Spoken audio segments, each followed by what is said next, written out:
Saludos desde el estudio Aracelis Melo en el canal AME de República Dominicana.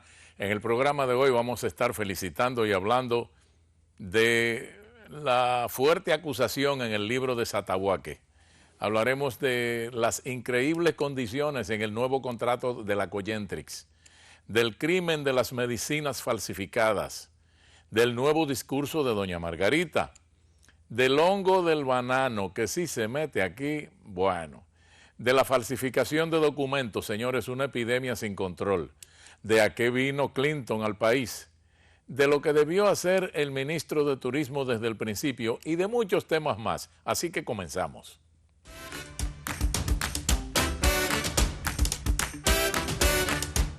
La reflexión está a cargo del doctor Juan Yadó, economista, consultor y experto en turismo. Juan.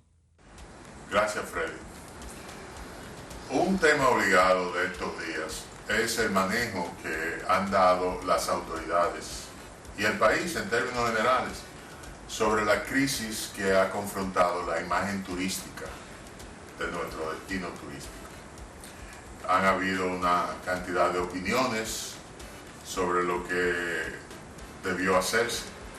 Nadie ha salido con una estrategia razonable y coherente para enfrentar esa crisis. Pero para tener una idea sobre los pasos que debieron haberse dado, primero es necesario tener en consideración que el 95% de las habitaciones hoteleras que tiene el país, que son de clase mundial, es decir, que son utilizables por el turismo internacional, son de propiedad extranjera. Nosotros no tenemos una industria turística propiamente dominicana. Lo que tenemos es una industria turística internacional en territorio dominicano. Y realmente ese conglomerado de propietarios extranjeros a quienes le tocaba en primera instancia tomar medidas para contrarrestar el efecto negativo que pudo haber tenido la crisis de imagen que hemos sufrido en los últimos tiempos. Sin embargo, la gestión en ese sentido de Azonahores, que es la organización que los representa, ha sido muy taimada, parca diría yo, y se ha limitado a confirmar que nuestro país es un país seguro. Aparentemente no ha habido un interés en hacer gestiones más contundentes. E inclusive han habido algunos empresarios del sector que se han manifestado en contra de ponerle atención especial a lo que ha pasado. Me refiero más específicamente a José Natalio Redondo, el expresidente del Clúster Turístico de Puerto Plata, que opinó que deberíamos ignorar el impacto de la crisis, que eso era lo que más le convenía al país. De manera que de parte del sector privado la respuesta que se ha dado ha sido muy limitada. De parte del sector público, a quien más le competía intervenir era naturalmente que al ministro de Turismo. El ministro de Turismo también ha tenido una gestión bastante limitada. Primero se dijo que estaba de vacaciones en España, luego se dijo que iba a reunirse con turoperadores de Nueva York y no se reunió, finalmente se dio esa reunión. Pero las declaraciones del ministro también han sido las mismas de Azonahores, asegurando que el país es un país seguro. Lo que ha quedado claro de toda esta crisis es que el país necesita desarrollar capacidades especiales para confrontar crisis como la que acabamos de pasar. Debe desarrollarse el personal calificado y no depender de firmas especializadas extranjeras que hagan el trabajo. Y debe comenzarse por reorientar la promoción turística internacional, a fin de que sea manejada por firmas de publicidad local, que las tenemos muy buenas y que pueden manejar este tipo de cosas, siempre y cuando se licite la gestión de la promoción de manera idónea y transparente. Para nosotros, esta crisis tiene que haber dejado una lección. Ojalá y tanto los líderes del sector privado como los del sector público hayan asimilado las lecciones que debemos haber derivado de esta inesperada crisis de nuestro turismo.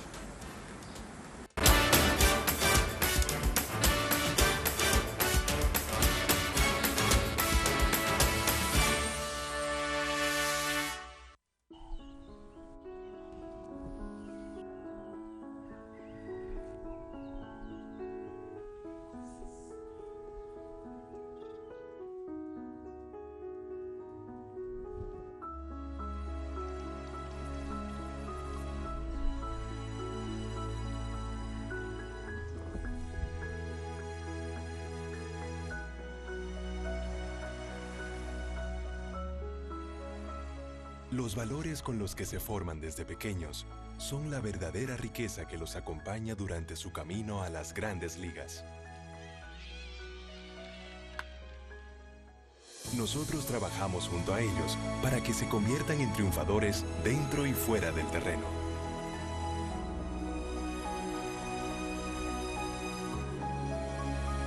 Los ayudamos a construir carreras de valor. Sabor a casa y a mis recuerdos, a tradiciones y colores de mi pueblo, el mismo aroma de todo el tiempo, el sabor que inspira y a mí me enamora. El sabor de mi pueblo es el que siempre llevo dentro junto a todos mis recuerdos, porque la buena amistad sabe a café, el aroma que inspira, el sabor de todo un pueblo que despierta con aroma, que inspira y enamora. El sabor de todo un pueblo que despierta con aroma, que inspira y enamora como el mejor café. Café Santo Domingo, sabor que empieza en el aroma. Tu café de siempre.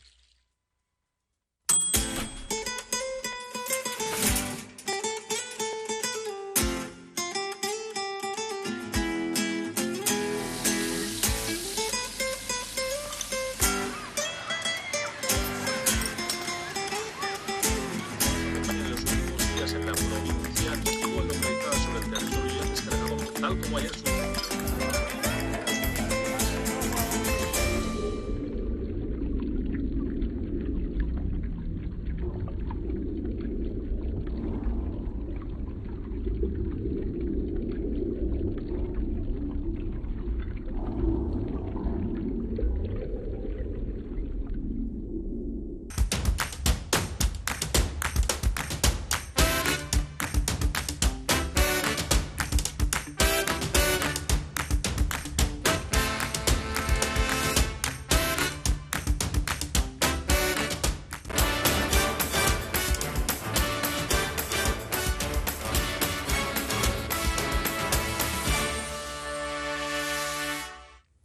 Comenzamos hoy felicitando al señor Satawake, el esposo del ex embajador James Brewster, por el libro que publicó, donde afirma que el crecimiento económico de nuestro país en los últimos años es el reflejo de inversiones dudosas, muchas provenientes del narcotráfico o de chavistas que han robado en Venezuela y han salvado ese dinero invirtiendo aquí. ¡Wow!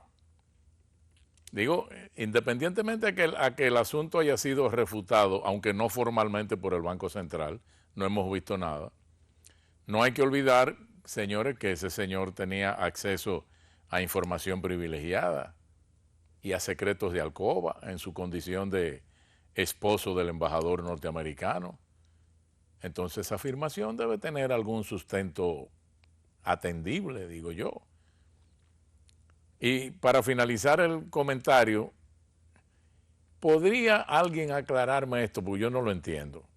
Si el señor Satterwhite, o Satterwhite, yo no sé cómo se pronuncia, se define como el esposo, entonces James Brewster es la esposa,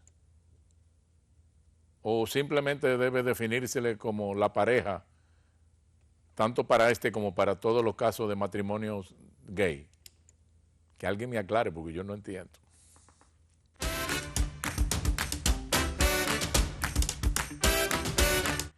El experto en asuntos de generación eléctrica, Bernardo Castellanos, una autoridad, ha afirmado algo que nos dejó un poco perplejos. Él dice que la CDEE aceptó la extensión del contrato de compra y venta de energía entre la entidad y la Cogentrix por 15 años más, el cual, según declaraciones de ejecutivos de la propia Cogentrix, ya fue acordado entre ambas instituciones.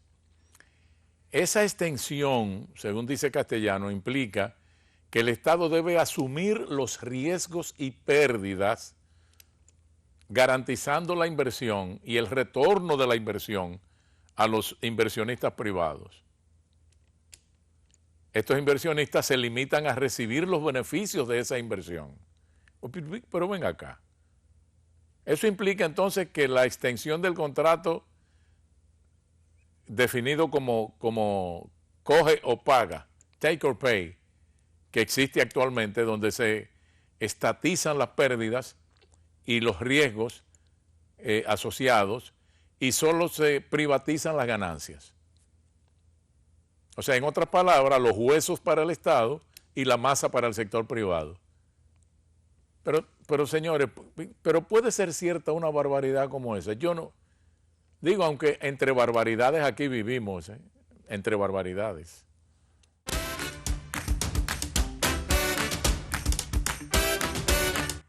Si es verdad lo que anunciaron, entonces tenemos que felicitar al Ministerio de Salud y al Servicio Nacional de Salud por el anuncio de que han activado un programa para vigilar los medicamentos que se venden en el mercado nacional.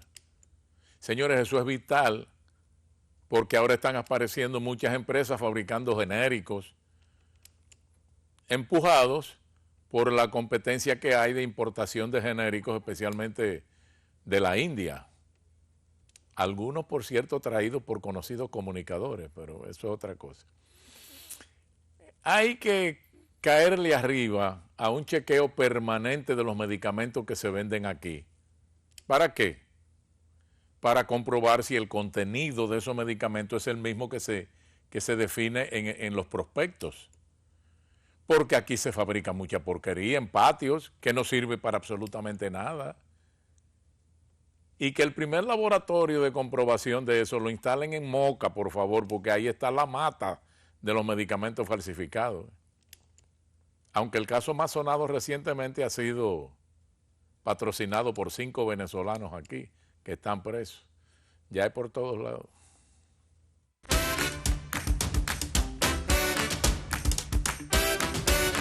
Bueno, felicitaciones a doña Margarita por esa jugada inteligente que realizó después de que en junio pasado ella había dicho que las candidaturas de Leonel y Danilo serían un perder-perder para el país.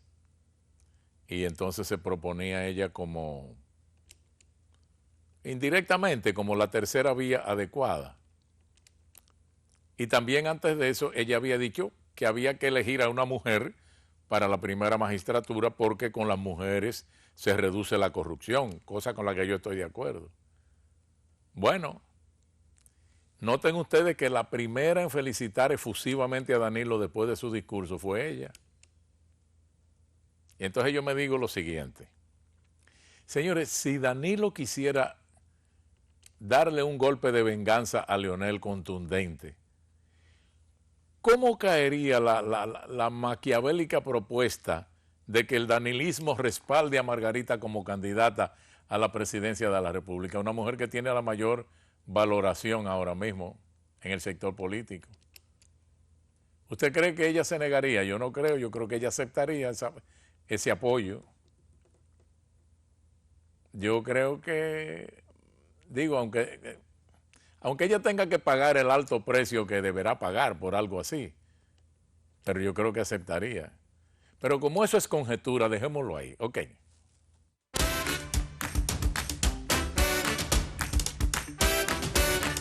Señores, nunca falta una en este país. Ustedes recuerdan todas las pérdidas que hubo en las cosechas de banano hace como un par de años a causa de las inundaciones. Y luego este año y a final del pasado a causa de la sequía en el mismo sector agrícola. Bueno, pues ahora resulta que anda rondando por ahí y se tiene miedo de que llegue aquí una enfermedad llamada Fusarium wild tropical, que es un hongo que mata las plantaciones bananeras. Y si eso se mete aquí, eso significaría, señores, acabar con un rubro que está aportando al país $300 millones anualmente, especialmente las siembras de la línea noroeste.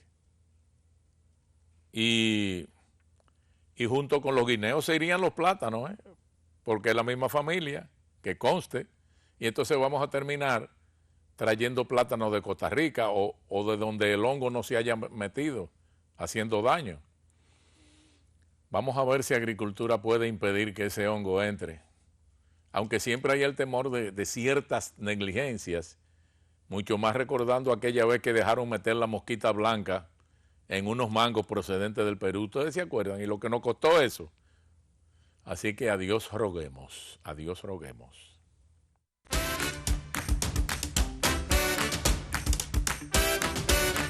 Felicitaciones a la fiscal del distrito y a la policía por la promesa que hicieron de afinar estrategias para perseguir las redes de falsificación de documentos.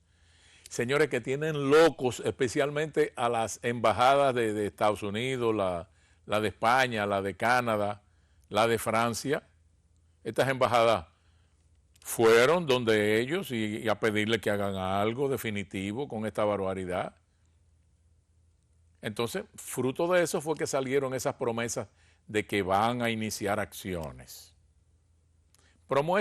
Tipo de promesa que suelen quedarse en eso, en promesa, porque dígame usted, ¿qué han hecho con la cantidad de actas de nacimiento, de cédulas, de pasaportes, de carnet de todo tipo, falsificados y originales? Y sin embargo, señores, nunca se sabe cuáles son las redes que operan y hacen eso. Nunca se descubre. Al final, el resultado triste es que esa suspicacia va a complicar la vida a todo el que vaya a buscar visa a esas embajadas, porque siempre habrá la duda de si los documentos son ciertos o son falsos, o son ciertamente ciertos pero falsos. ¿Usted me comprende?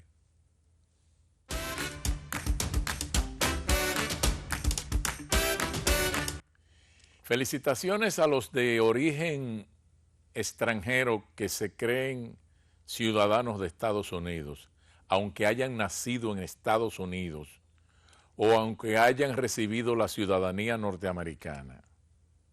Porque, señores, con lo que está haciendo Donald Trump y su gente con los congresistas de origen latino, con los congresistas negros o de origen negro o musulmán, aunque nacidos en Estados Unidos, señores, es un precedente para tomar en cuenta con fines de adivinar lo que va a ocurrir en ese país ante la, me parece, inminente reelección de Trump. Cuando a esa gente se les grita que vuelvan a su país, pero se está desconociendo la legalidad que otorga no solo el haberse convertido en ciudadano, sino el haber nacido en esa nación. Hay un fomento del odio racial que yo creí que había muerto con la caída de Hitler y con las reivindicaciones de Martin Luther King. Pero vemos que eso sigue como en la sangre de muchos radicales que votaron y que van a volver a votar nuevamente por un Trump que no esconde ese odio. Así que, ojo, a los que, porque posean un pasaporte norteamericano, se crean con iguales derechos. Vuelvo en un minuto, no se vaya.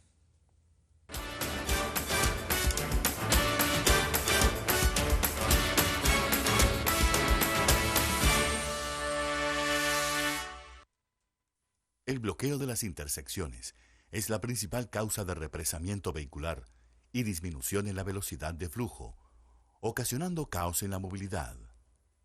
Cuando usted se encuentre en una intersección, esperando que la luz del semáforo cambie a verde, solo podrán proseguir su marcha cuando haya espacio suficiente para que su vehículo pase completamente la intersección, sin obstruirla, como lo hace el vehículo de color verde.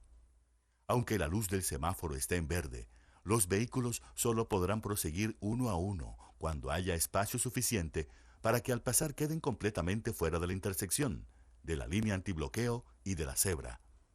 Si usted no respeta el espacio peatonal o se queda dentro de la intersección, como lo indican los vehículos rojos, cuando la luz del semáforo cambie, dando paso a otros vehículos, estos no podrán avanzar, ocasionando riesgo de accidente, represamiento de vehículos y bloqueo de la intersección. Esto aplica para todas las intersecciones con o sin semáforo, incluso sin línea antibloqueo. La movilidad también depende de ti.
Señores, felicitémonos porque esa visita de Clinton a Punta Cana, supuestamente a vacacionar un poco, a dar una jugadita de golf y regresar en cosa de un par de días. Señores, ese fue el detalle más importante y más útil con que hayamos podido contar para ayudar a contrarrestar la campaña negativa contra el turismo que hay en Estados Unidos. Eso tuvo un valor incalculable. El hecho de que se difundiera no solo su presencia, sino el hecho de que se hospedara en un hotel y no en la villa que le prestan los Rainieri cada vez que viene con su familia, eso aún es más relevante, porque eso genera confianza en los hoteles. Por cierto, en el hotel donde se hospedó Clinton es un hotel boutique de 7 estrellas. Eso no es paja de coco, eso es top notch, como dicen, ¿no? Pero además supe que el hombre vino a supervisar su inversión, supuestamente, porque, digo supuestamente, no tengo confirmación, él es socio de la planta generadora de energía de Punta Cana, junto con el poderoso industrial González Monster, y que también es socio con él de otras plantas en otros países, creo que en Panamá también. ¿Será cierto? No sé.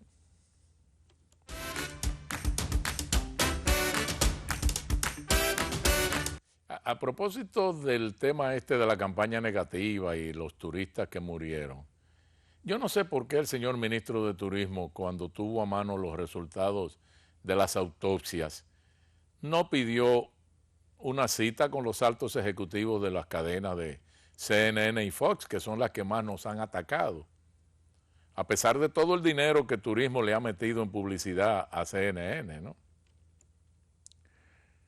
¿Para qué? Para con esos resultados de esas autopsias, presentarse allí, llevárselo y decirle, miren señores, aquí están las pruebas de que esos turistas murieron por causas que nada tienen que ver con su estadía en nuestros hoteles, causas naturales. Así que, por favor, agradeceríamos que difundieran estos resultados para que se revierta en parte el daño que nos ha hecho la difusión de esas noticias. Pero no ocurrió como uno esperaba, ¿no? Y si no se habla directamente con los ejecutivos de esos canales, llevándole pruebas, no se consigue absolutamente nada, a pesar de los millones de dólares que nos va a costar la contratación de una empresa de relaciones públicas allá. Esa acción de que el ministro fuera a esos canales hubiese sido más efectiva y más económica también, pero bueno.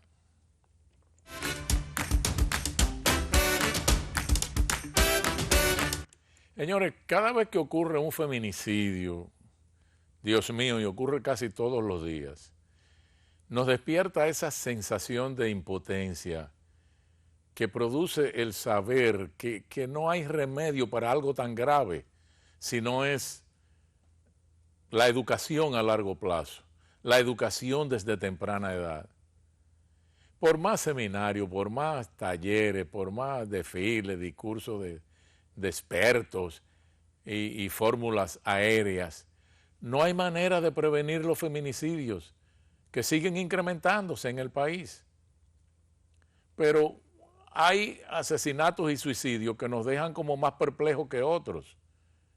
Y yo me refiero a los que ocurren en familias que se suponen de cierto nivel educativo, de cierto nivel moral y religioso, como uno que ocurrió recientemente, donde se decía que era un pastor evangélico que había asesinado a su esposa y que hirió a la cuñada, pero luego se aclaró que el pastor no era él, sino su hermano.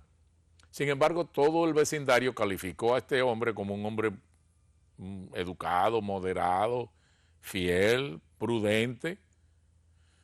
Entonces, óigame, sigue la gran pregunta en cuestión de feminicidios.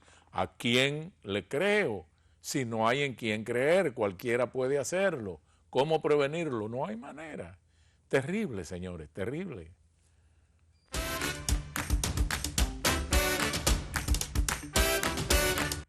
Y finalmente, señores, felicitaciones al Ministerio Público de Santiago, que le notificó al alcalde Abel Martínez que debe abstenerse de asignarle armas de fuego a los policías municipales, porque eso es ilegal, en vista de que la única institución que tiene atribución para eso es la Policía Nacional.